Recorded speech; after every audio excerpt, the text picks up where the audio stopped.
என்னங்க கலட்டா? ஒண்ணு கலட்டா இல்லைங்க. ரொம்ப பசியா இருந்ததுங்க. 2 வாழைப்பழம் என்ன விலைன்னு கேட்டானுங்க. அதுக்கு அவன் 6 ரூபா சொல்றானுங்க. நானும் ரொம்ப மரியாதையா 2 பழத்தோட விலையா இல்ல சீப்போட விலையான்னு கேட்டானுங்க. அதுக்கு பழத்தை முன்ன பின்ன பாத்துருக்கேன்னு கேக்குறானுங்க. ஏன்றா பழம் இது? ஏன்றா பழம் இது? இதுக்கு 6 ரூபாய். என்னைய விடு. ஏங்கண்ணே வண்டி பாக்குறதுக்கு நல்லா இருக்குதுல்ல? ஏனுங்க என்ன விலைங்கோ? பாக்குறதுக்கெல்லாம் விலை இல்லைங்கோ. பாத்து போட்டு போங்க.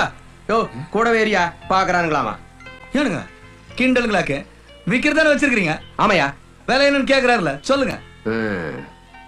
விலை 8 லட்சம். 8 லட்சமா?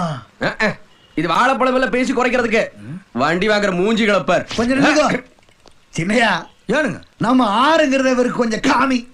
ஆட்டோக்கார் ஆட்டோல இருக்க மூட்டை எடுத்துட்டு வாங்க. மூட்டை பூரா எள்ளுன்னு சொன்னீங்க. அதுவா எள்ளு வித்த காசுன்னு சொன்னேன்னு. அப்ப நெல்லு வித்த காசு? அது ஊடுபுறா இருக்குதுங்க. தோடா